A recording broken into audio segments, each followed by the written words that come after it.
നമസ്കാരം. ജനചിന്ത ന്യൂസിലേക്ക് ഏവർക്കും സ്വാഗതം. ഒരാൾ കുഴഞ്ഞു വീഴുന്നു, അവിടെ സംഭവിക്കുന്നത് അയാളുടെ ഹൃദയത്തിന്റെ പ്രവർത്തനം നിൽക്കും. നിങ്ങൾക്കറിയാം, നമ്മളെല്ലാം പഠിച്ചിട്ടുണ്ട്, നമ്മളുടെ ശരീരത്തിൽ നമ്മൾ ഓക്സിജൻ ലങ്സ് വഴി എത്തുന്നു, അത് ബ്ലഡിലോട്ട്, അത് ലങ്സിൽ നിന്നും ഹൃദയത്തിലെത്തുന്നു, ബ്ലഡിൽ കലരുന്നു. ഹൃദയം നമ്മുടെ ചെസ്റ്റിന്റെ മധ്യഭാഗത്തും ഇടതുഭാഗത്തുമായിട്ടിരിക്കുന്ന ഹൃദയമാണത് പമ്പ് ചെയ്ത് നമ്മുടെ ശരീരത്തിന്റെ എല്ലാ ഭാഗങ്ങളിലും എത്തിക്കുന്നത്. ഏണ്ട നമ്മൾ അമ്മയുടെ ഗർഭപാത്രത്തിൽ ഇരിക്കുമ്പോൾ തൊട്ട് തുടങ്ങുന്ന നമ്മുടെ ഹൃദയത്തിന്റെ പ്രവർത്തനം നമ്മൾ മരിക്കുന്നവരെ അനസ്യൂതമായി അനന്തരമായി തുറന്നുകൊണ്ടിരിക്കുകയാണ്. ഒരു മനോഹരമായ പ്രക്രിയയാണ് ഇത്. നടന്നുകൊണ്ടിരിക്കുന്ന ഹൃദയത്തിന്റെ ഒരു ഭാഗത്തെ ഒരു പോയിന്റിൽ നിന്നൊരു ചെറിയൊരു ഇലക്ട്രിക്കൽ ഡിസ്ചാർജ് ആരംഭിക്കും. അത് ഹൃദയത്തിന്റെ മറ്റ് ഭാഗങ്ങളിലേക്ക് സ്പ്രെഡ് ചെയ്യുമ്പോഴാണ് ഒരു കൺട്രാക്ഷൻ ഉണ്ടെന്ന്, ഹൃദയം അത് കംപ്രസ്ഡ് ആയിട്ട് ബ്ലഡ് പുറത്തോട്ട് പമ്പ് ചെയ്യുന്നു. ഈ ഇലക്ട്രിക്കൽ ഡിസ്ചാർജ് ഇങ്ങനെ കണ്ടിന്യൂസ് ആയിട്ട് ഉണ്ടായിക്കൊണ്ടിരിക്കുകയാണ്. അതൊരു താളനിബദ്ധമായിട്ട് ഇങ്ങനെ ഉണ്ടായിക്കൊണ്ടിരിക്കുകയാണ്. നമുക്കറിയാം, ഒരു ആവറേജ് മനുഷ്യന്റെ പൾസ് എന്ന് പറയുന്നത് ഏതാണ്ട് 72 ബീറ്റ്സ് പെർ മിനിറ്റ് ആണ്. ഓക്കെ, അപ്പം ഇവിടെ ഇത് ഹൃദയം ഇങ്ങനെ ഇടിക്കുന്നു. ഈ ഹൃദയമിടിപ്പ് കൊണ്ടാണ് ഈ ഓക്സിജൻ അടങ്ങിയ ബ്ലഡിനെ നമ്മുടെ പ്രധാനപ്പെട്ട ഭാഗങ്ങളായ തലച്ചോറ് ഉൾപ്പെടെ കിഡ്നി ഉൾപ്പെടെ ശരീരത്തിന്റെ എല്ലാ ഭാഗങ്ങളിലേക്കും എത്തിക്കുന്നത്. അതിന്റെ പ്രാധാന്യം, തലച്ചോറിലേക്കുള്ള ബ്ലഡ് സപ്ലൈ, തലച്ചോറിന് ഓക്സിജനിൽ ആദ്യം സർവൈവ് ചെയ്യാൻ പറ്റില്ല. എപ്പോഴെങ്കിലും അതിന്റെ ഓക്സിജൻ സപ്ലൈ നിൽക്കുകയാണെങ്കിൽ അതിന്റെ ഓരോ ഭാഗങ്ങളായിട്ട് നശിച്ചുകൊണ്ടിരിക്കും. ക്ലിയർ? സോ ഇവിടെ എന്താണ് സംഭവിക്കുന്നത്? 2 കാര്യങ്ങൾ സംഭവിക്കാം. ഒന്ന്, ഒരാൾ കുഴഞ്ഞു വീഴുന്നു. 2 തരത്തിൽ സംഭവിക്കാം. ഒന്ന്, അയാളുടെ ഹൃദയം പൂർണ്ണമായിട്ടും നിന്നു പോകുന്നു. That is total cardiac arrest. അപ്പോൾ എന്താ സംഭവിക്കുന്നത്? തലച്ചോറിലേക്കുള്ള ബ്ലഡ് ഫ്ലോ നിൽക്കുകയാണ്, ഓക്സിജൻ കിട്ടുന്നില്ല. പിന്നെ പറയുന്ന, അങ്ങനെ ഒരാൾ കുഴഞ്ഞു വീണാൽ അയാൾ രക്ഷപ്പെടാനുള്ള ചാൻസ് ഓരോ മിനിറ്റിലും 7 to 10% വെച്ച് കുറഞ്ഞുകൊണ്ടിരിക്കുകയാണ്. ഞാൻ പറയുന്നതിന്റെ അർത്ഥമാണ്, ഇത് മനസ്സിലായോ? ഡെപ്ത് മനസ്സിലായോ? ഓരോ മിനിറ്റ് കഴിയുന്നതോടെ 7 to 10% കുറയുകയാണ്. അതായത് ഒരു 15 മിനിറ്റ് കഴിഞ്ഞാൽ ഇയാളെ തൂക്കിയെടുത്ത് ഹോസ്പിറ്റലിൽ കൊണ്ട് 15 മിനിറ്റ് കഴിഞ്ഞിട്ടാണ് നിങ്ങൾ ട്രീറ്റ്മെന്റ് കൊടുക്കുന്നെങ്കിലും ഫലമൊന്നുമില്ല. കാരണം അപ്പോഴത്തേക്കും കഥ കഴിഞ്ഞിരിക്കും. അപ്പൊ ഈ ഒരു ഗോൾഡൻ ടൈം, ആ സമയത്ത് അയാൾക്ക് കിട്ടുന്ന ചികിത്സ, അതാണ് നിർണ്ണയിക്കാൻ പോകുന്നത് അയാൾ ജീവിക്കണമെന്നുള്ളതും ജീവിച്ചാൽ എങ്ങനെ ജീവിക്കണം എന്നുള്ളതും. ലേറ്റ് ആക്കുന്ന ഒരു വർഷം ജീവിച്ചാൽ പോലും ഒരു വർഷം ബെഡ് റിഡനായിട്ട് കിടക്കുകയായിരിക്കും, കോംപ്ലിക്കേഷൻസ് വന്നു. ക്ലിയർ ആവുന്നുണ്ടോ? സോ ആ ഒരു few minutes, so it's A time sensitive emergency. അവിടെയാണ് നമ്മൾ ഇടപെടേണ്ടത്. അപ്പൊ ഈ സമയത്ത് ഒരാൾ കുഴഞ്ഞു വീഴുന്ന, ആ കുഴഞ്ഞു വീഴുന്ന സ്ഥലത്തൊന്നും കാർഡിയോളജിസ്റ്റും ഡോക്ടറും ഒന്നും കാണൂല. അതുണ്ടാകുന്ന സാധാരണക്കാരനാണ്. സാധാരണക്കാരൻ അറിഞ്ഞിരിക്കണം ഇവിടെ എന്താ ചെയ്യേണ്ടതെന്നുള്ളത്. സാധാരണ എന്താ സംഭവിക്കുന്നത്? അയ്യോ ചാത്തൊന്ന് ഉടനെ വിളിക്കും, ഉടനെ ആൾക്കാരെല്ലാം കൂടും, അതും ഇതൊക്കെ പറയും, ഓട്ടോറിക്ഷ വിളിക്കും, ഇയാളെ ചുരുട്ടിക്കൂട്ടി ഓട്ടോറിക്ഷയ്ക്കകത്ത് കയറ്റി ഹോസ്പിറ്റലിൽ കൊണ്ടുപോകും. അവിടെ ചെല്ലുമ്പോഴത്തേക്കും പറയും മരിച്ചു കഴിഞ്ഞിരിക്കുന്നു. സ്ഥിരം നടക്കുന്ന ഒരു സീനാണ് അല്ലേ? ഇവിടെ അങ്ങനെ അല്ല ചെയ്യേണ്ടത്. കാരണം അവിടെ കൊടുക്കേണ്ട പ്രാഥമിക ശുശ്രൂഷ കൊടുക്കുക, അവിടെ വെയിറ്റ് ചെയ്യുക, അല്ലെ ആംബുലൻസ് വരെ വെയിറ്റ് ചെയ്ത് ആംബുലൻസിൽ തന്നെയാണ് കൊണ്ടുപോകേണ്ടത്. ഒന്ന്.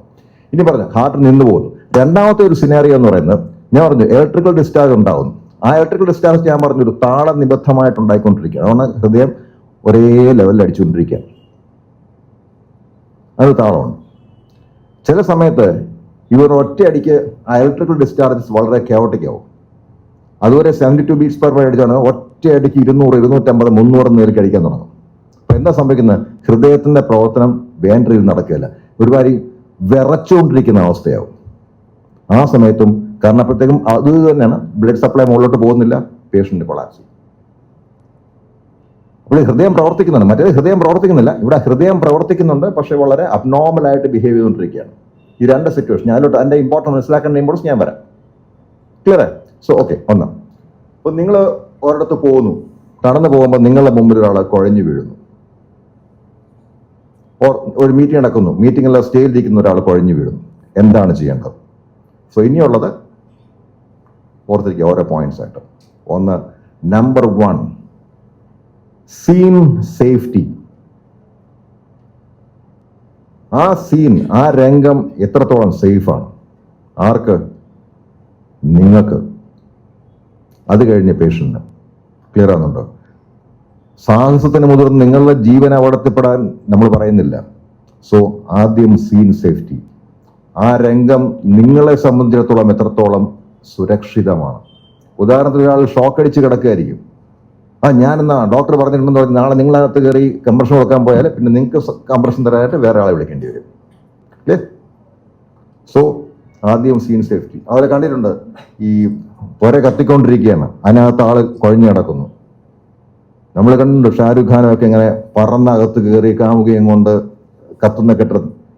ഇതൊന്നും ചെയ്യാൻ നമ്മൾ പറയുന്നില്ല. അവിടെ നിങ്ങൾക്ക് ആ പേഷ്യന്റിനെ അവിടെ നിന്നും ഷിഫ്റ്റ് ചെയ്ത് സേഫ് ആയിട്ടുള്ള പ്ലേസ് കൊണ്ടുവരാൻ പറ്റുകയാണെങ്കിൽ കൊണ്ടുവന്നിട്ട് ചെയ്യാം.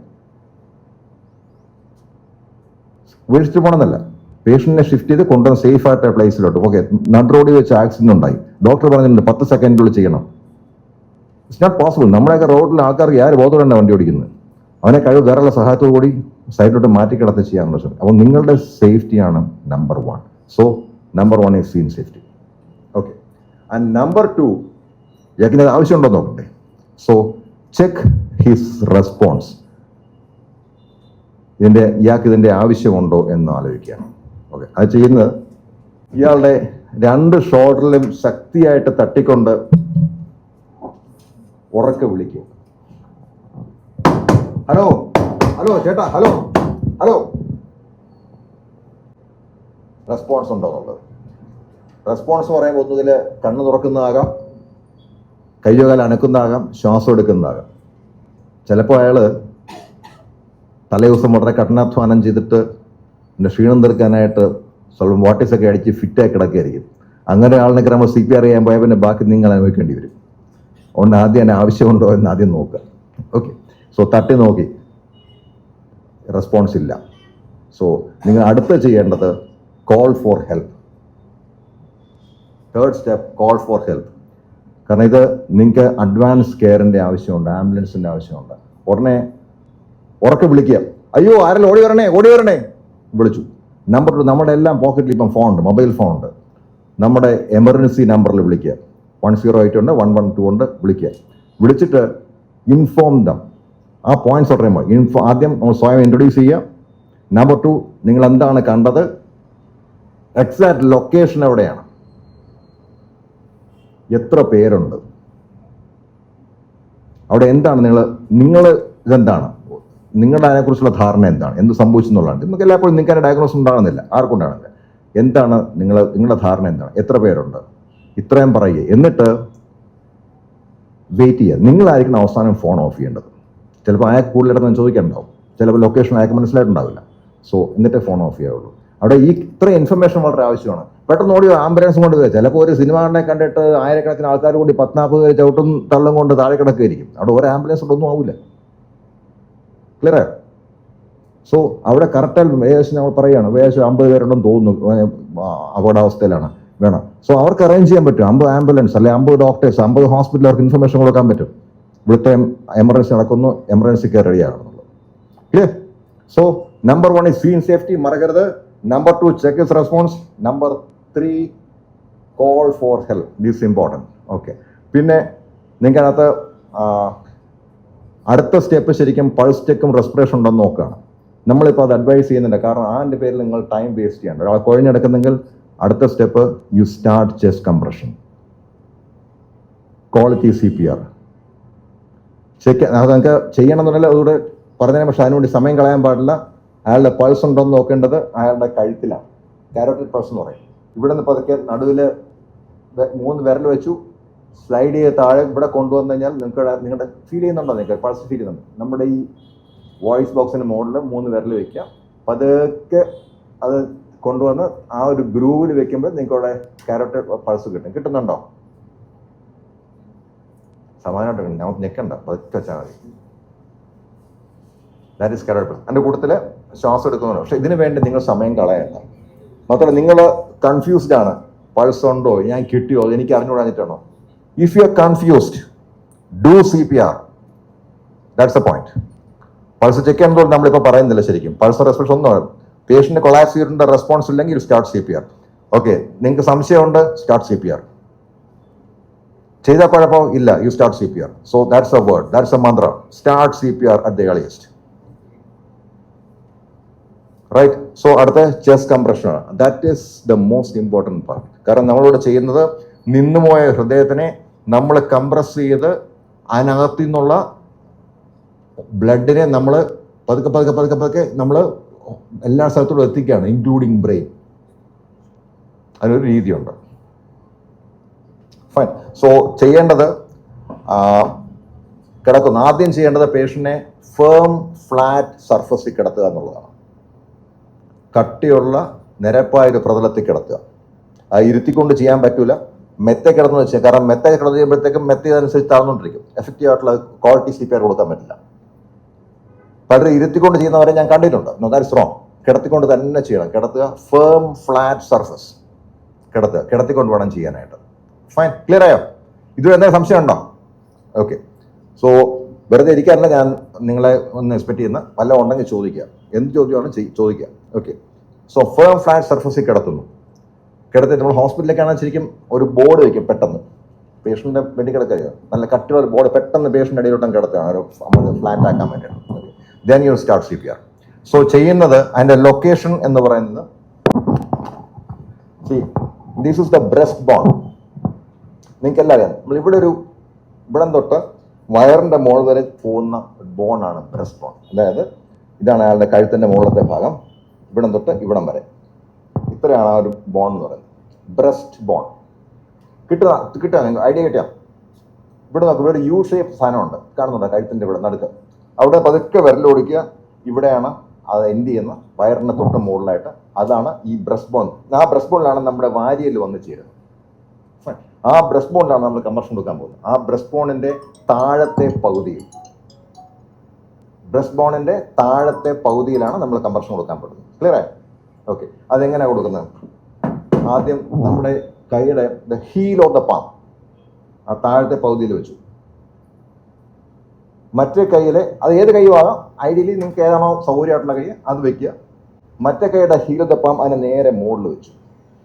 കൈ ഇങ്ങനെ കൂട്ടിപ്പിണയ്ക്കുക. പിണച്ചിട്ട് ആണ് കംപ്രഷൻ കൊടുക്കുമ്പോൾ ഇത് നേരെ പെർപെൻഡിക്കുലറായിട്ട് വരണം നമ്മുടെ കൈ. കേട്ടപ്പോൾ അത് ഇങ്ങനെയല്ല ചെയ്യുന്നത്. ഇതിങ്ങനെ വെച്ചു, നേരെ മുകളിൽ വരണം. അതായത് നമ്മുടെ ഷോൾഡറിൽ നിന്നാണ് ഫോഴ്സ് വരേണ്ടത്, ഇവിടെ നിന്നോ അല്ല. ഇത് വെച്ചു, പിണച്ചു വെച്ചു, നേരെ മുകളിൽ നിന്നു. എന്നിട്ടാണ് നമ്മൾ കംപ്രഷൻ കൊടുക്കാൻ പോകുന്നത്. ഓക്കെ. കൊടുക്കുമ്പോൾ അതിനകത്തുള്ള സ്പെസിഫിക്കേഷൻസ്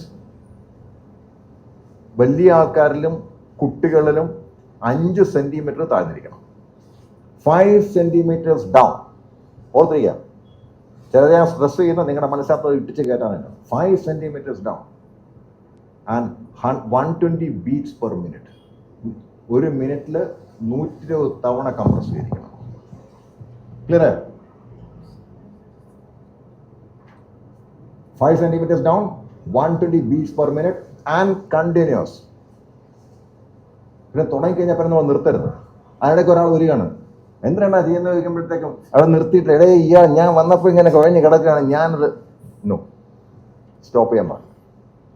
കാരണം അത് കണ്ടിന്യൂസ് ആയിട്ട് തന്നെ ചെയ്യേണ്ട കാര്യം തന്നെ. ക്ലിയറേ? ഫൈൻ. ഓക്കെ. ഒന്ന് ഇത്രയും പറഞ്ഞു. ഇത് കണ്ടിന്യൂസ് ആയിരിക്കണം. 5 centimeters down, force from the shoulder, your hands are straight. കാണിച്ചു തരാം.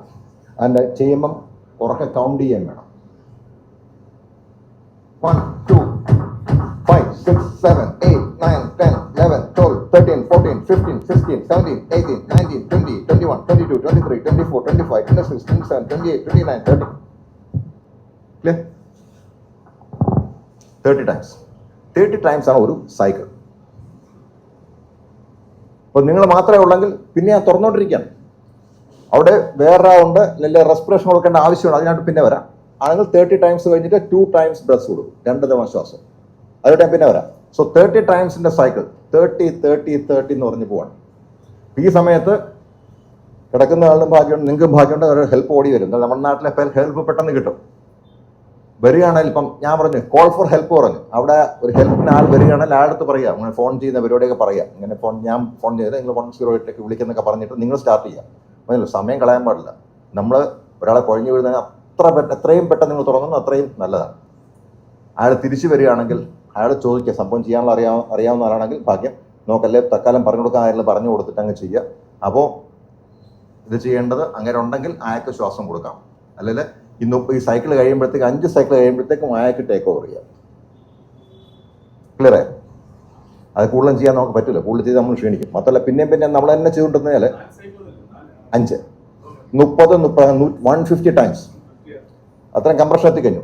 നമ്മൾ 30 ചെയ്തു, പിന്നെ 30 പറഞ്ഞാൽ പോവാണ്. അതൊരു സൈക്കിൾ. അതിനോട് പറയാം എന്തുകൊണ്ടാണ് 30ന്റെ സിഗ്നിഫിക്കൻസ് പറയാം. പക്ഷേ 5 സൈക്കിൾ കഴിയുമ്പോഴത്തേക്കും ഐഡിയലി നമ്മൾ റോള് ചേഞ്ച് ചെയ്യണം. അടുത്ത ആൾ ഒന്ന് ടേക്ക് ഓവർ ചെയ്യണം. പിന്നെ അയാൾ കഴിയുമ്പോൾ നമുക്ക് രണ്ടാമത്തെ നമ്മൾ തന്നെ ചെയ്യാൻ പോവാണ്. ഓക്കെ, ഇത്രയും കാര്യങ്ങൾ ക്ലിയർ ആയോ? 120 ബീറ്റ്സ് പെർ മിനിറ്റ് അതനുസരിച്ച് പോകും സമയം. 120 ബീറ്റ്സ് പെർ മിനിറ്റ് 1 മിനിറ്റിൽ നമ്മൾ കംപ്രസ് ചെയ്തു അടുത്ത അങ്ങനെ 30 പോവാണ്. 30 അതെ ചെയ്തുകൊണ്ട് പോവാണ്. അത് 120 beats per approximately. So 120 beats per minute എന്ന് പറയുമ്പോഴത്തേക്ക് അത് എങ്ങനെ ചെയ്തെടുപ്പിക്കും? ഒന്ന്, ഗെറ്റ് ട്രെയിൻഡ്. നമ്പർ 2, പണ്ടൊക്കെ ഞാൻ പഠിച്ച സമയത്ത് അന്നൊക്കെ നമ്മളെ പഠിപ്പിച്ച ആൾ പറഞ്ഞത് ഏറ്റവും നല്ലൊരു പാട്ടിട്ടിട്ട് ചെയ്ത് പിടിക്കാൻ പറഞ്ഞു. സ്റ്റേയിങ് അലൈവ് എന്നുള്ള പാട്ടെല്ലാം കേട്ടിട്ടുണ്ടോ? ബീജീസിൻ്റെ കേട്ടിട്ടുണ്ടോ? സ്റ്റേയിങ് അലൈവ് പഴയ വളരെ ഫേമസ് ആയിട്ടുള്ള പാട്ടാണ്. സാറ്റർഡേ നൈറ്റ് ഫീവറിൻ്റെ വളരെ ഫേമസ് ആയ സിനിമ ഉണ്ട്. അതിൻ്റെ ക്രെഡിറ്റ്സ് കാണിക്കുമ്പോഴാണ് ഇത് വരുന്നത്. സ്റ്റേയിങ് അലൈവ് എന്നുള്ളത് അത് 120 ബീറ്റ്സ് പെർ മിനിറ്റിലാണ് പോകുന്നത്. അത് ഇട്ടുകൊണ്ട് അങ്ങനെയുള്ള വേറെ കുറേ പാട്ടുകളുണ്ട്. അതിൽ ഏറ്റവും ഫേമസ് ആയിട്ടുള്ള പാട്ട് ഈ സ്റ്റേയിങ് അലൈവ് തന്നെയാണ്. അത് ഇട്ടുകൊണ്ട് നമ്മൾ ചെയ്ത് കഴിഞ്ഞാൽ കറക്റ്റ് ബീറ്റ് അത് കറക്റ്റ് വരും. 120 ടൈംസ് ഇങ്ങനെ വരാൻ പറ്റും. ഫൈൻ. താല്പര്യമുള്ളവർക്ക് ഇതിനകത്തുണ്ട്, യൂട്യൂബിലുണ്ട്, ഡൗൺലോഡ് ചെയ്ത് കേൾക്കാം. Staying alive by Bee Gees. 70s ഇറങ്ങിയ പടമാണ്. Okay fine. ഓക്കെ, നമ്മൾ ചെയ്തു. 30 തവണ ചെയ്ത് കഴിഞ്ഞാൽ നമ്മൾ 2 തവണ ശ്വാസം കൊടുക്കണം എന്ന് പറഞ്ഞു. ഇപ്പോൾ മൗത്ത് ടു മൗത്ത് ബ്രീത്തിങ് അതാണ് നമ്മൾ ചെയ്യേണ്ടത്. കോവിഡിന് ശേഷം നമ്മൾ എല്ലാവർക്കും കൊടുക്കാനായിട്ട് റെക്കമെൻഡ് ചെയ്യുന്നില്ല. അത് വഴി ഒരാളെ കുഴഞ്ഞു കിടക്കും. നമ്മൾ പോയി ചെയ്യണം, നമ്മളിപ്പോൾ നിങ്ങൾ ചെയ്യണം ഞങ്ങൾ എക്സ്പെക്ട് ചെയ്യുന്നില്ല. അത് നമുക്ക് വളരെ വേണ്ടപ്പെട്ട ആളാണ്. ഓക്കെ, നമ്മുടെ ഒരു അടുത്ത ബന്ധുവാണ്, നമ്മുടെ ക്ലോസ് ഫ്രണ്ടാണ്.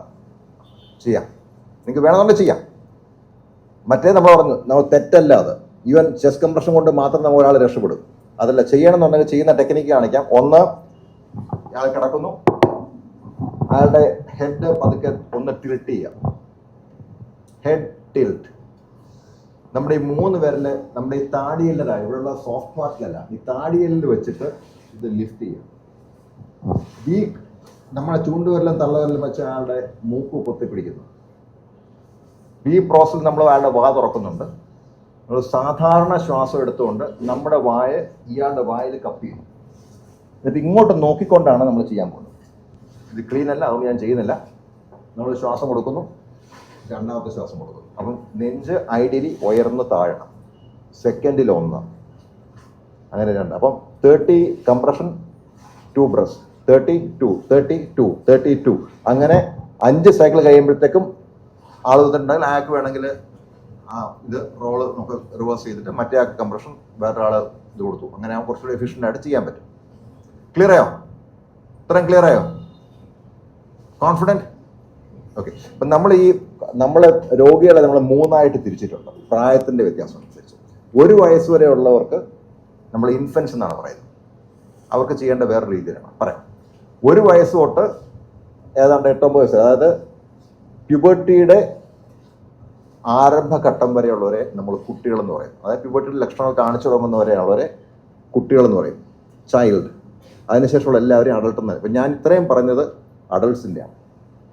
ഇനി കുട്ടികളുടെ കാര്യത്തിൽ, അതായത് 1 വയസ്സ് തൊട്ട് പ്യൂബർട്ടിയുടെ ആരംഭഘട്ടം വരെയുള്ളവരെ ചെയ്യുമ്പോൾ ബാക്കി എല്ലാം ശരിയാണ്. പക്ഷേ നമ്മൾ 1 കൈ മാത്രം മതിയാവും ചെയ്യാനായിട്ട്. കുറച്ച് വലിയ കുട്ടിയാണ്, വണ്ണമുള്ള കുട്ടിയാണ്, 2 ഉപയോഗിച്ചാലും കുഴപ്പമൊന്നുമില്ല, ഡിപ്പെൻസ്. പക്ഷേ നമ്മൾ 1 കൈ മതിയാവും സാധാരണഗതിയിൽ. ഇനി കുഞ്ഞുങ്ങളിൽ വരുന്ന വ്യത്യാസം, തീരെ പൊടിക്കുഞ്ഞ് ഇത് റെസ്പോൺസ് ചെക്ക് ചെയ്യേണ്ടത് ഷോൾഡറിൽ അടിച്ചുകൊണ്ടല്ല, കുഞ്ഞിൻ്റെ കാലിൽ സോളിൽ നല്ല ശക്തിയായിട്ട് അടിച്ചുകൊണ്ടാണ്. ഹലോ ഹലോ മോനെ ഹലോ, റൈറ്റ്. പിന്നെ കംപ്രഷൻ ചെയ്യുമ്പോൾ ബാക്കിയെല്ലാം ഉണ്ട്. Scene safety is important. എവിടെയാണെങ്കിലും അതെ, scene safety, call for help, അതെല്ലാം നോക്കി, റെസ്പോൺസ് നോക്കി, ഇല്ല റെസ്പോൺസ് ഇല്ല, നമ്മളിത് സ്റ്റാർട്ട് ചെയ്യണം. ചെയ്യുമ്പോൾ ഇവിടെ കയ്യല്ല, ഇവിടെ അല്ലേ വെക്കുന്ന, നമ്മൾ 2 ഫിംഗറാണ് വെക്കുന്നത്. ഈ 2 ഫിംഗർ എഗെയിൻസ്റ്റ് ആ ബ്രസ്റ്റ് ബോണിൽ തന്നെയാണ്. 2 നിപ്പിളും തമ്മിലൊരു വര വരച്ച് കഴിഞ്ഞാൽ തൊട്ട് താഴെയുള്ള സ്ഥലത്താണ് വിരലിരിക്കുന്നത്. വെച്ചിട്ട് ഇവിടെ പ്രഷർ വരേണ്ടത് നമ്മുടെ ബ്രസ്റ്റ് ജോയിന്റിലാണ്. 9, 10, 11, 12, 13, 14, 15, 16, 17, 18, 19, 20, 21, 22, 23, 24, 25, 26, 27, 28, 29, 30. വേറെ അടുത്ത് ചെയ്യാം. ഇത് ഇങ്ങനെ ചെയ്ത് പലർക്കും പ്രയാസമാണ്. അതുകൊണ്ട് നമ്മൾ 2 തമ്പ് ചേർത്ത് വെച്ചുകൊണ്ട് അതേ ഭാഗത്ത് വയ്ക്കുക. Again 120 beats per minute. ഇവിടുത്തെ ഡെപ്തിൽ വ്യത്യാസമുണ്ട്. ഞാൻ പറഞ്ഞു 4 സെന്റിമീറ്റേഴ്സ്, 4 സെന്റിമീറ്റേഴ്സ് ഡൗൺ. ക്ലിയർ? ചെയ്യാം. ആവശ്യം വന്നാൽ ചെയ്യാൻ പറ്റുമോ? ചെയ്യാം കോൺഫിഡൻ്റ് ആയിട്ട്. നിങ്ങളെ കൊണ്ട് ചെയ്യിച്ചിട്ടാണ് വിടുന്നത്, വേറെ കാര്യം. Okay, that's it.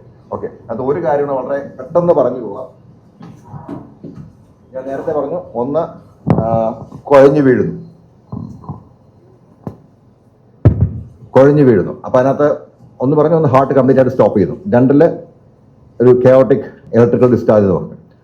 അത് ചെയ്യാൻ, അത് കറക്റ്റ് ചെയ്യാനുള്ള മെഷർ എന്ന് പറയുന്നത് ഹാർട്ടിന് ഷോക്ക് കൊടുക്കുകയാണ്. നിങ്ങൾ കുറച്ച് പേരും സിനിമയെ കണ്ടിട്ടുണ്ടാവില്ലേ, 2 ഡോക്ടർ ഇങ്ങനെ പിടിക്കുന്നു, ഇങ്ങനെ വെക്കുന്നു, അപ്പം ബാക്ക്ഗ്രൗണ്ട് മ്യൂസിക് അങ്ങനെ ഷോക്ക് കൊടുത്തുന്നു, പേഷ്യൻ്റ് രക്ഷപ്പെടുന്നു, കണ്ടിട്ടുണ്ടോ? അങ്ങനെ ഞെട്ടുന്നൊക്കെ. ഇത് നിങ്ങൾക്കും ചെയ്യാം. മറ്റേത് ഹോസ്പിറ്റലിലുള്ള അഡ്വാൻസ്ഡ് ലൈഫ് കെയർ സിസ്റ്റത്തിൻ്റെ ഭാഗമായിട്ടുള്ള സാധനമാണ്. അവിടെ ഡോസ് അഡ്ജസ്റ്റ് ചെയ്യുക, എല്ലാം ഉണ്ട്, ECG ഒക്കെ നോക്കട്ടെ. ഇവിടെ നിങ്ങൾക്കും ചെയ്യാം. ഇത് ചെയ്യുന്നത് എത്ര പേര് ശ്രദ്ധിച്ചിട്ടുണ്ടെന്ന് അറിയില്ല. നമ്മുടെ രാജ്യത്തിൻ്റെ പല ഭാഗത്തും AED കണ്ടിട്ടുണ്ടോ? Automated external defibrillator, AED, automated external defibrillator. നമ്മൾ പല ഭാഗത്തും വച്ചിട്ടുണ്ട്. നമ്മുടെ ഈവൻ ലുലു മോളിലുണ്ട്, എയർപോർട്ടിലുണ്ട്, നമ്മുടെ റെയിൽവേ സ്റ്റേഷനിലുണ്ട്, ഇങ്ങനെ പല സ്ഥലത്തും വെച്ചിട്ടുണ്ട് ഓട്ടോമേറ്റഡ് എക്സ്റ്റേണൽ ഡിഫിബ്രിലേറ്റർ. ഒരു വൈറ്റ് ബോക്സിനകത്തായിരിക്കും വെച്ചിരിക്കുക. അതിൻ്റെ മുകളിൽ അതിൻ്റെ ഒരു യൂണിവേഴ്സൽ ലോഗോ ഉണ്ട്. ഒരു ഹൃദയത്തിൻ്റെ, ചുവന്ന ഹൃദയത്തിൻ്റെ പടവും, അതിൽ കൂടെ മറ്റേ ലവിൻ്റെ സൈൻ അല്ല, ഇലക്ട്രിക്കൽ ഡിസ്ചാർജ് പോകുന്നൊരു പടവുമായിട്ട്. That is AED. അത് ഇതാണ് സാധനം. വളരെ ചെറിയ, വളരെ ലൈറ്റ്, വളരെ ആർക്ക് ഉപയോഗിക്കാൻ പറ്റുന്ന ഒരു സാധനമാണ്. ഡോക്ടർ ആകണമെന്നില്ല, കോൺഫിഡൻസ് ഉള്ള ആർക്ക് ഉപയോഗിക്കാൻ പറ്റുന്ന ഒരു സാധനമാണ് AED എന്ന് പറയുന്നത്, ഓട്ടോമേറ്റഡ് എക്സ്റ്റേണൽ ഡീഫിബ്രിലേറ്റർ. നമുക്കിത് കമ്പ്യൂട്ടറൈസ്ഡ് ആണ്. നമ്മൾ സ്റ്റാർട്ട് ചെയ്ത് പലപ്പോഴും പെട്ടിനെടുക്കുമ്പം തന്നെ അത് ഓണാവും. അല്ലെങ്കിൽ ഇത് ഓണായി കഴിഞ്ഞാൽ പിന്നെ നിങ്ങൾ എന്താണ് ചെയ്യേണ്ടതെന്നുള്ളത് ഈ മെഷീൻ നിങ്ങളെ പഠിപ്പിക്കുക. Fine. Apply pads to patient's bare chest. Plug in pads connector next to flashing light. ശ്രദ്ധിച്ചോ അറിയില്ല. ഇത് ഈ പാഡ് പേഷ്യന്റ് ശരീരത്തിൽ ഘടിപ്പിക്കാനും അത് മെഷീനോട് കണക്ട് ചെയ്യാനാണ് പറയുന്നത്.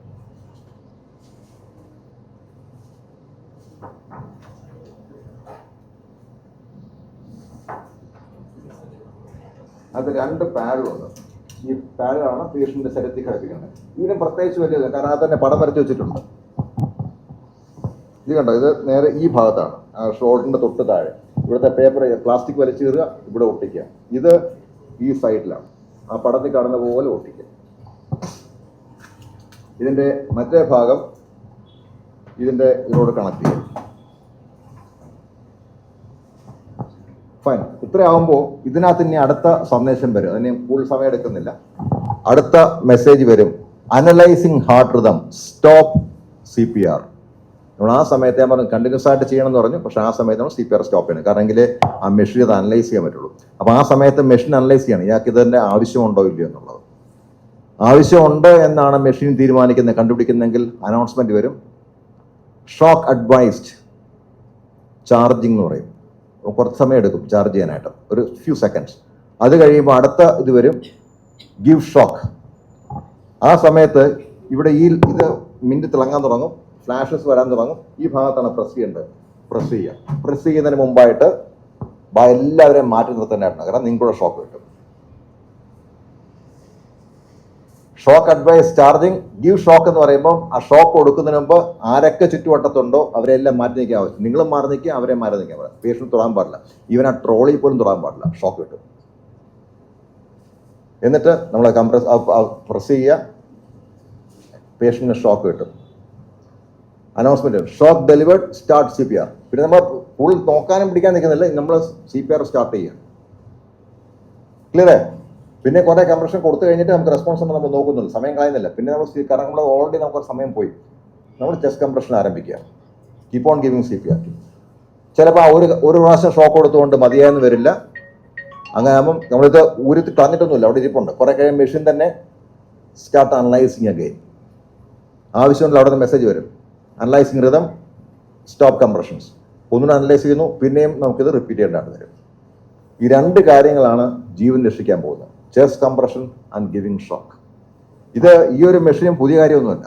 ഇത് മാർക്കറ്റിൽ വന്നിട്ട് 50 വർഷം കഴിഞ്ഞു. ഇന്ന് പുറം രാജ്യങ്ങളിലൊക്കെ പോയി കഴിഞ്ഞാൽ ഈവൻ റോഡ് സൈഡിൽ പോലും കണ്ടിട്ടുണ്ട്. എല്ലാ ശരിക്കും നിങ്ങളുടെ ഈ പ്രസ് ക്ലബിൽ ശരിക്കും പറഞ്ഞ ഐഡിയയിൽ ഒരെണ്ണം വേണം. ഇത്ര ആൾക്കാർ വന്നു പോകുന്ന സ്ഥലമാണ്. നിങ്ങൾക്ക് ഒരെണ്ണം അത്യാവശ്യമാണ്. ഇത് ഇങ്ങനെയുള്ള എല്ലാ സ്ഥലവും, ഓഡിറ്റോറിയംസ്, ആരാധനാലയങ്ങൾ, റോഡ് സൈഡിൽ, gymnasium, schools, colleges, even inside the trains, inside the flight എല്ലാം വേണം. പല വിദേശ രാജ്യങ്ങളിലും ഉണ്ട്. റോഡിന്റെ സൈഡിൽ, ജംഗ്ഷനുകളിൽ ഇത് അതിൻ്റെ വലിയ മാർക്കെല്ലാം വെച്ച് ഇങ്ങനെ ഒരു തൂണുപോലെ ഉണ്ടാക്കി വെച്ചിട്ടുണ്ട്. വളരെ ഭംഗിയായിട്ട് വെച്ചിട്ടുണ്ട്. ഇതും നമ്മൾ ഗവൺമെന്റിനോട് കുറച്ച് നാട്ട് പറയുന്നൊരു കാര്യമാണ്. ഗവൺമെന്റ് അല്ല, നമ്മൾ ശരിക്കും ശബരിമല ഇത് വെപ്പിക്കാനുള്ള ഒരു ശ്രമം നടത്തി നോക്കി. അവരത് പ്രൊസീഡ് ചെയ്യാമെന്ന് പറഞ്ഞിട്ടുണ്ട്. വരികയാണെങ്കിൽ അത് നല്ല കാര്യമാണ്. ഏകദേശം ഒരു 75,000 തൊട്ട് 1,00,000 രൂപ വരെ ഒരു സാധനത്തിന് വില വരും ഏകദേശം. സോ ഇത്രയാണ് കാര്യങ്ങൾ. ഇത്രയും പറഞ്ഞതിന് എന്തെങ്കിലും സംശയം വല്ലതും ഉണ്ടോ?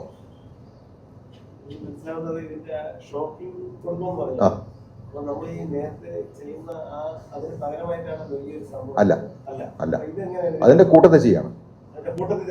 മറ്റേത് നമ്മൾ ഹൃദയം പമ്പ് ചെയ്ത് നമ്മൾ എത്തിക്കുന്നു. ഇത് വളരെ ക്യാവറ്റിക്കായിട്ട് ഞാൻ പറഞ്ഞു, വിറച്ചുകൊണ്ടിരിക്കുന്ന ഹൃദയത്തെ അടിച്ച് നിർത്തുകയാണ് ശരിക്കും. നിർത്തിയിട്ട് അപ്പം ഹൃദയത്തിന്റെ ആ ഇലക്ട്രിക് ഡിസ്ചാർജ് ഉണ്ടാകുന്ന സെല്ലിന് ചാൻസ് കൊടുക്കണ്ട. ഒന്നുകൂടെ സിസ്റ്റമാറ്റിക് ആയിട്ട് താളനിബദ്ധമായിട്ട് അടിച്ചു തുടങ്ങാനായിട്ട് നമ്മൾ മറ്റേ ICU ചെയ്യുന്ന പോലെ തന്നെയാണ്. പക്ഷെ അത് കുറച്ചുകൂടെ ഒരു അഡ്വാൻസ് ഫോം. അവിടെ നമ്മൾ ഡോസൊക്കെ തീരുമാനിക്കുന്നത് ECG നോക്കിക്കൊണ്ടാണ് ചെയ്യുന്നത്. കാരണം എല്ലാ കേസിനും ഇതിന്റെ ആവശ്യമില്ല. ചില കേസിലോ 2 കേസിലോ ഇത് ഉപയോഗം വരുന്നത്. പക്ഷെ അതാണ് ഏറ്റവും കോമൺ ആയിട്ടുള്ളത്. അതുകൊണ്ട് ഇത് വളരെ വളരെ അത്യാവശ്യമാണ്.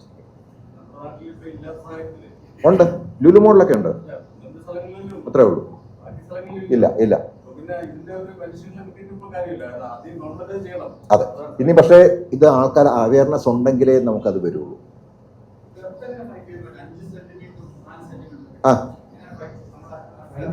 അത് ഏകദേശ കണക്ക്. Okay, that's a good question. നമ്മുടെ ഈ നെഞ്ചിന്റെ മോൾ ഭാഗത്തുണ്ട് ഈ സർഫസ് വരെയുള്ള സ്ഥലം ഉണ്ടല്ലോ, ഇത്രയും ലെങ്ത്, അതിന്റെ 1/3, 1/3. ക്ലിയർ? ഈ ലെങ്തിന് എൻ്റെ ഈ ലെവലിൽ നിന്ന് ഈ മേശയുടെ ലെവൽ വരെയുള്ള ഈ ഡിസ്റ്റൻസിന്റെ 1/3 ആണ് താഴെ.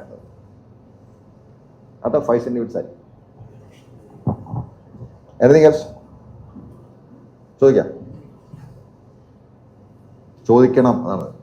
വല്ല മനസ്സിലായിട്ടാ സംശയങ്ങൾ വരും.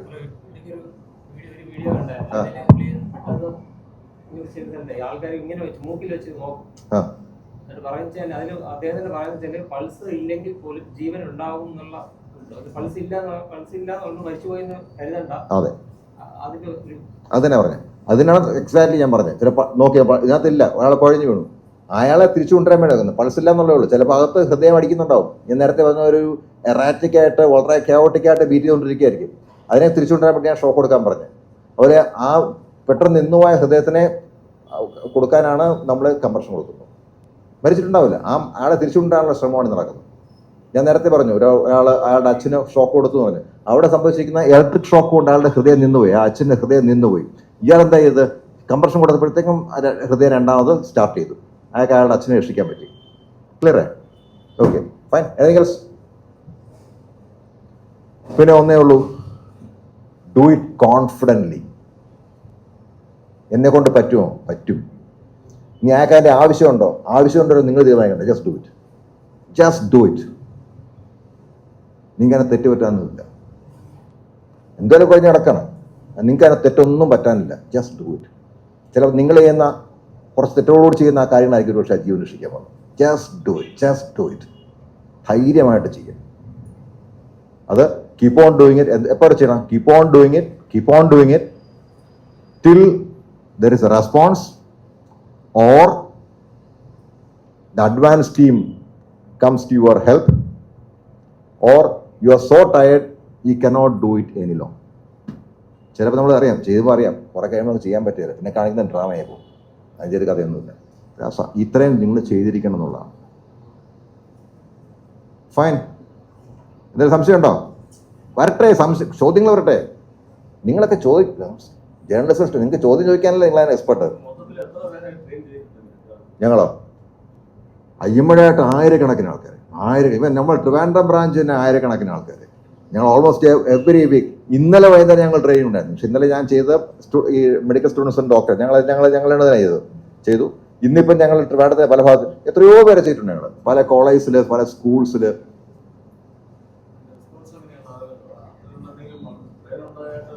ഉണ്ട്. അത് ഞാൻ പറഞ്ഞു. ഒരാൾ അയാളുടെ അച്ഛനെ രക്ഷിച്ചെന്ന് പറഞ്ഞിട്ടുണ്ട്. ഇങ്ങനെ കുറേ കേസ് ഓരോ ടീമിനും കിട്ടുന്നുണ്ട്. എനിക്ക് തന്നെ ഇങ്ങനെ 2-3 സിറ്റുവേഷനിൽ ഇടപെടേണ്ടതായിട്ട് വന്നിട്ടുമുണ്ട്. ഒരിക്കലും ഫ്ലൈറ്റ് വെച്ച് പോലും വന്നു. ഫ്ലൈറ്റ് വെച്ച് ചെയ്യുമ്പോഴത്തേക്ക് തന്നെ കുറേ പരിമിതികളുണ്ട്, ഒരുപാട് പരിമിതികളുണ്ട്. എങ്കിലും ട്രൈഡ് രക്ഷപ്പെടുത്താനും പറ്റി. ഇല്ല, ഇപ്പം ഇല്ല. വേണം. എല്ലായിടത്തും ഇല്ല.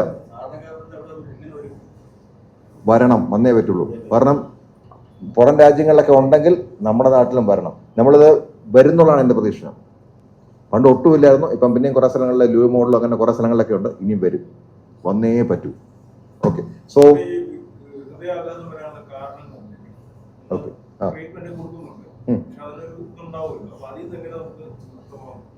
ഹൃദയാഘാതം എന്ന് പറയുന്ന ഒരുപാട് കാരണങ്ങൾ കൊണ്ട് വരാം. സോ ഹൃദയം നേരത്തെ പറഞ്ഞ ബീറ്റ് ചെയ്തുകൊണ്ടിരിക്കുന്നു. അതിനെ സംഘടിപ്പിക്കുന്ന അതുമായിട്ട് ബന്ധപ്പെട്ടുള്ള എന്ത് കാര്യത്തിനും ഒരു പക്ഷേ ഒരു അസുഖത്തിൻ്റെ എൻഡ് പോയിന്റ് ആയിരിക്കാം. ഒരു പക്ഷേ അയാളുടെ ഹൃദയത്തിൽ അതിനാണ് നമ്മൾ ഈ ഹാർട്ട് അറ്റാക്ക് എന്ന് പറയുമ്പോൾ സാറ് നമ്മൾ ഉദ്ദേശിക്കുന്ന ഹാർട്ട് അറ്റാക്ക് എന്ന് പറയുന്നത് കാർഡിയാക് അറസ്റ്റ് അല്ല. ഹാർട്ട് അറ്റാക്ക് എന്ന് നമ്മൾ സാറ് പറയുന്നത് മറ്റേ മയോകാർഡിയൽ ഇൻഫാക്ഷൻ. അത് അതിനകത്ത് ബ്ലഡ് വെസലിൽ ബ്ലോക്ക് വന്നിട്ട് ഒരു ഭാഗത്തേക്കുള്ള ബ്ലഡ് ഫ്ലോ നിന്നുപോയി, അതിന് കുറേ മസിൽ നശിച്ചു. അതിനാണ് നമ്മൾ ഹാർട്ട് അറ്റാക്ക് എന്ന് പറയുന്നത്. അപ്പം വേദന വരുന്നു. അതിൻ്റെ ഒരു കുറെ കഴിയുമ്പോൾ അതിൻ്റെ ഭാഗമായിട്ട് തന്നെ അയാളുടെ ഹാർട്ട് കൊളാപ്സ് ചെയ്യാം, ഹാർട്ട് നിന്ന് പോവുകയും ചെയ്യാം. ഇങ്ങനെ ഒരുപാട് കാരണങ്ങൾ കൊണ്ട് ഹാർട്ട് നിന്ന് പോകാം. അല്ല, കുഞ്ഞുങ്ങളിലാണല്ലോ യൂഷ്വലി സംഭവിക്കുന്ന ഹാർട്ടിന് പ്രശ്നമായിരിക്കില്ല. അവർക്ക് ആദ്യം തുടങ്ങുന്ന പലപ്പോഴും ശ്വാസകോശ സംബന്ധമായ അസുഖം, അല്ല വേറെ എന്തെങ്കിലും അസുഖത്തിന്റെ ഭാഗമായിട്ട് അതിൻ്റെ ഒരു കോംപ്ലിക്കേഷൻ ഉണ്ടായിരിക്കും കാർഡിയാക് അറസ്റ്റ് വരുന്നത്. ഏതാ കാർഡിയാക് അറസ്റ്റിന് ഒറ്റ ലക്ഷണമുള്ളൂ, പേഷ്യന്റ് കുഴഞ്ഞു വീണു. നിങ്ങളകത്ത് മനസ്സിലാക്കേണ്ട ഒറ്റ കാര്യമേ ഉള്ളൂ. ഒരാൾ കുഴഞ്ഞു വീണു, യെസ്, നമ്മൾ റെസ്പോൺസ് നോക്കി, നോ റെസ്പോൺസ്. അയാൾക്ക് അതിൻ്റെ അർത്ഥം അയാൾക്ക് പോലെ പൾസും ഇല്ല, ശ്വാസവും ഇല്ല, കാർഡിയാക് അറസ്റ്റ്. കുഴഞ്ഞു വീണു, no pulse, no respiration, is cardiac arrest. ഈ വാഹനാപകടങ്ങളിലൊക്കെ സംഭവിക്കുമ്പോഴേ അവിടെ നമ്മൾ കുറച്ചുകൂടെ യുക്തി ഉപയോഗിക്കേണ്ടി വരുന്നത്. നെഞ്ചൊക്കെ ഇടിച്ച് സ്റ്റിയറിംഗിലൊക്കെ ഇടിച്ചുള്ള അങ്ങനെ ഒരു സംഭവം വരുമ്പോഴേ നമ്മളവിടെ ഈ പറയുന്നത് പ്രസിദ്ധീകരണ കുറിച്ചുള്ള അപകടം ഉണ്ടാകും. ഇല്ല, അവിടെ that's a good question. See, ഇവിടെ നമ്മൾ ട്രൈ ചെയ്യുന്നത് എന്താ? To save a life.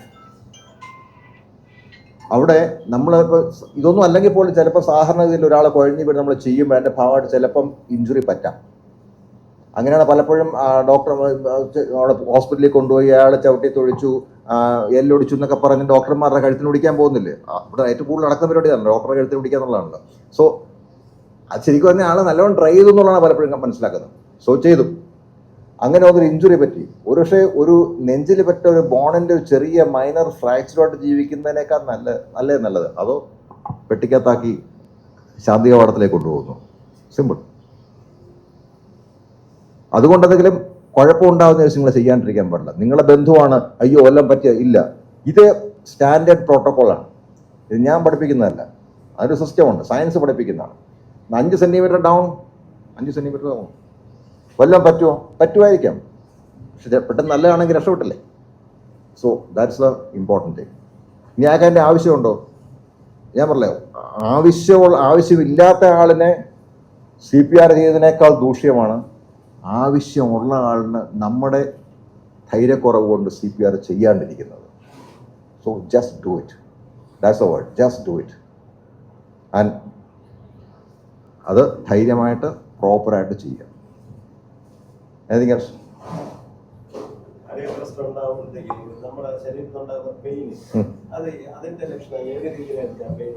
അത് സാർ ഉദ്ദേശിക്കുന്ന മറ്റേ ഹാർട്ട് അറ്റാക്ക് ആണ്. അതിൽ കം ടു ഇറ്റ്. ഇതെല്ലാം കഴിഞ്ഞിട്ട് ഞാൻ അതിലോട്ട് വരാം. നിങ്ങൾക്ക് സമയം ഉണ്ടെങ്കിൽ ഞാൻ അതിലോട്ട് വരാം. അറിഞ്ഞിരിക്കേണ്ട കാര്യത്തിന് അതിലോട്ട് വരാം. കാരണം ഇതൊരു വേറെ ടോപ്പിക്കാണ്. ഞാൻ അതിലോട്ട് വരാം. സാറിന് സംശയം തീർത്തിട്ട് ഞാൻ പോകുള്ളൂ. വരാം. എനിത്തിങ് എൽസ് ഇതുമായിട്ട്?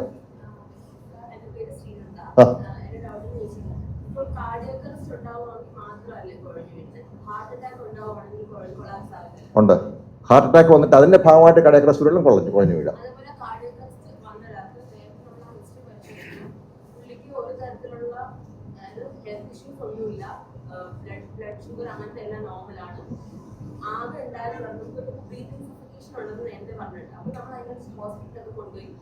ഡോക്ടർമാർ ഗ്യാസ് അങ്ങനത്തെ നോർമൽ കാര്യങ്ങൾ പറഞ്ഞ് ബ്ലഡ് ടെസ്റ്റ് നടത്തും പറഞ്ഞ 24 hours ഇങ്ങനെ വരുമെന്ന്. അത് ഫുൾ ക്ലിയർ ആയാലാണ് നെക്സ്റ്റ് മോർണിംഗ് ഇങ്ങനെ കാർഡിയാക് അറസ്റ്റ് ഉണ്ടാവുന്നതിന് കാരണം. ഓക്കെ, പെട്ടെന്ന് അത് ആ ചോദ്യത്തിന് പല ഉത്തരങ്ങളും പെട്ടെന്ന് കൊടുക്കാൻ പറ്റും. അതിൽ ഏറ്റവും മികച്ച പെട്ടെന്ന് ആ പറഞ്ഞ കേട്ട് ചെസ്റ്റ് പെയിൻ വന്നു, കൊണ്ടുപോയി ഇത് ഹാർട്ട് ചെക്ക് ചെയ്തു, ECG എടുത്തു, ഷുഗർ എല്ലാം നോക്കി, ഒന്നും ഉണ്ടായിരുന്നില്ല, പിന്നെ കൊളാപ്സ് എന്ന് പറഞ്ഞു. ഒരു ഏറ്റവും നല്ല ഒന്ന് അയോർട്ടിക് ഡിസെക്ഷൻ എന്ന സാധനമുണ്ട്. ഒരുപാട് സയൻസിലോട്ട് പോകുന്നത് നമ്മുടെ ബ്ലഡ് വെസലിൽ നിന്ന് പുറത്തോട്ട് പോകുന്ന മേജർ ബ്ലഡ് വെസലാണ് അയോർട്ട എന്ന് പറയുന്നത്. ആ പടങ്ങളുണ്ട്. മുകളിൽ വലിയ ഏറ്റവും തടിച്ച വെസലവൻ അവരിങ്ങനെ കറങ്ങി നമ്മുടെ താഴോട്ട് പോകുന്നത് ഇങ്ങനെ പോകുകയാണ്. ഡിസെൻഡിങ് ആയിട്ടോ എന്ന് പറയും. വയറ്റിൽ കൂടെ ഇങ്ങനെ പോവാണ്. ആ പോകുന്നതിനകത്ത് ചിലപ്പോൾ ഇങ്ങനെ അനൂറിസം പോലെയൊക്കെ വന്നിട്ട് അത് കയറി ബ്രേക്ക് ആവും. അതിൻ്റെ ഭാഗമായിട്ട് സിവിയർ ചെസ്റ്റ് പെയിൻ വരികയും ചെയ്യും. ബ്രസ്റ്റിനെ കംപ്ലീറ്റ് ആയിട്ട് പൊട്ടിപ്പോകണമെന്നല്ല പറഞ്ഞു. അവനതിൻ്റെ വെസൽ വാളിനകത്തും എല്ലാം വരാം. വന്നിട്ട് അത് ഇതുണ്ടാക്കും. പക്ഷെ നമ്മളത് ECG എടുത്താൽ അതിനകത്ത് ആദ്യം വരണമെന്നില്ല. ബാക്കി പരിശോധിച്ചാൽ പെട്ടെന്ന് അറിയണമെന്നില്ല.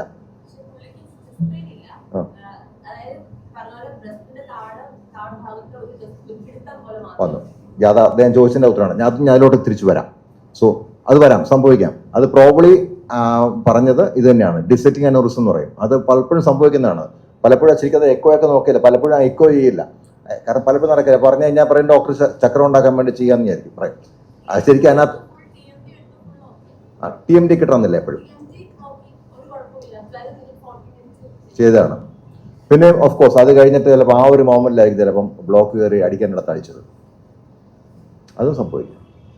പലതും പ്രവചിക്കാൻ പറ്റില്ല. ഈവൻ നമ്മൾ CPR കൊടുക്കുന്നു, എല്ലാവരെയും CPR കൊണ്ട് രക്ഷിക്കാൻ നമുക്ക് പറ്റില്ല. അതുകൊണ്ട് അറിഞ്ഞിരിക്കണം. നമ്മൾ ചെയ്യുന്ന എല്ലാ രക്ഷപ്പെടും രക്ഷപ്പെടില്ല. പക്ഷേ നമ്മൾ ട്രൈ ചെയ്യാൻ ചെയ്തു, അത് രക്ഷപ്പെടുന്ന ചാൻസ് ഉണ്ട്, ചെയ്യാം. Anything else? അല്ലെങ്കിൽ അടുത്ത സെക്ഷനോട് പോവാം.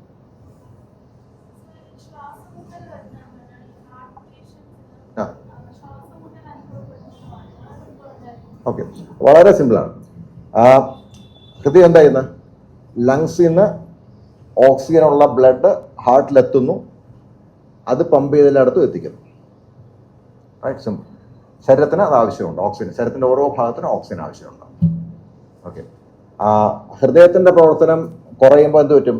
ഈ ഓക്സിജനേറ്റഡ് ബ്ലഡ് എത്തിക്കാനായിട്ട് ഹൃദയം കഷ്ടപ്പെടും.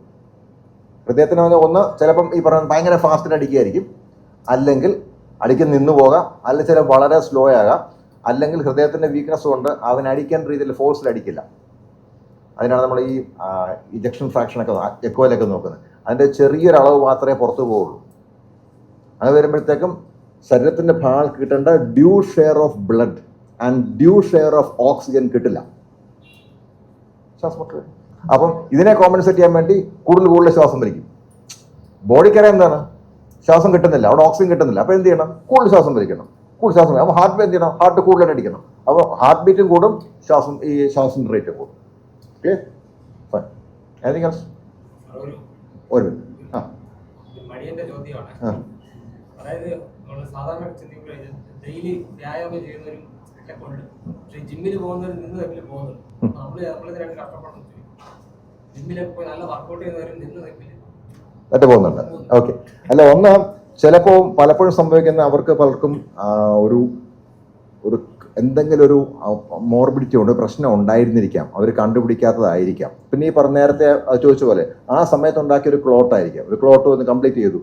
ചിലപ്പോൾ അവർക്ക് രോഗലക്ഷണം ഒരുപാട് പേര് സംഭവിക്കുന്നുണ്ട്. പ്രത്യേകിച്ചും കോവിഡ് കഴിഞ്ഞിട്ട് ഒരുപാട് പേർക്ക് നടക്കുന്നതായിട്ട് കാണുന്നുണ്ട് നമ്മൾ. കാരണം കോവിഡ് എന്ന് പറഞ്ഞ സംഭവം ഈവൻ പലതരത്തിൽ നമ്മളെ അഫക്റ്റ് ചെയ്യുന്നു. കൂടുതൽ നമ്മൾ പഠിച്ചു വരുന്നതേ ഉള്ളൂ. ഒരുപാട് പേർക്ക് സംഭവിക്കുന്നുണ്ട്. ഇത് പലപ്പോഴും സംഭവിക്കുന്ന ഒന്ന്, ഇത് പലപ്പോഴും പ്രത്യേകിച്ച് ഇപ്പോൾ ഒരു ഹൈപ്പ് ഉണ്ടല്ലോ, നമ്മൾ ജിമ്മിൽ പോകാനും നല്ല കാര്യം തന്നെയാണെങ്കിലും പലപ്പോഴും ഒരു പ്രായം കഴിഞ്ഞ് നമ്മൾ കംപ്ലീറ്റ് ചെക്കപ്പൊക്കെ നടത്തിയിട്ട് വേണം ഇറങ്ങിത്തിരിക്കാനായിട്ട്.